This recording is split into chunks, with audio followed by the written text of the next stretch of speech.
მოგესალმებით. CESCO-ს ინფორმაციით ამ დროისთვის ყველა საარჩევნო უბანი გახსნილია და დაწყებულია კენჭისყრის პროცესი მარტვილის ნომერ მე-16 საარჩევნო უბნის გარდა. ჩვენი ინფორმაციით ღამის 2-დან 3 საათამდე ნიღბიანმა პირებმა აღნიშნულ უბანზე გაიტაცეს საარჩევნო ბიულეტენები. სამართალდამცავები უკვე მუშაობენ ამ საქმეზე, ამ უბანზე ხელახლა ჩატარდება არჩევნები, როგორ და რა ვადებში ამას გადაწყვეტს საარჩევნო ადმინისტრაცია. დღის განმავლობაში ყოველ 2 საათში ერთხელ მოგაწვდით დეტალურ ინფორმაციას კენჭისყრის მიმდინარეობის შესახებ, ასევე წარმოგიდგენთ მონაცემებს ამომრჩეველთა აქტივობის შესახებ.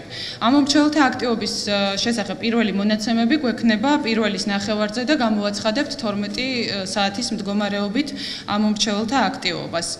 გვინდა კიდევ ერთხელ შევახსენოთ არჩევნებში ჩართულ მხარეებს, რომ დღეს საარჩევნო კანონმდებლობის მიხედვით კენჭისყრის შენობაში იკრძალება აგიტაცია. კენჭისყრის დღეს ასევე აკრძალულია წინასაარჩევნო ფასიანი და უფასო რეკლამის განთავსება ტელევიზიისა და რადიოს ეთერით.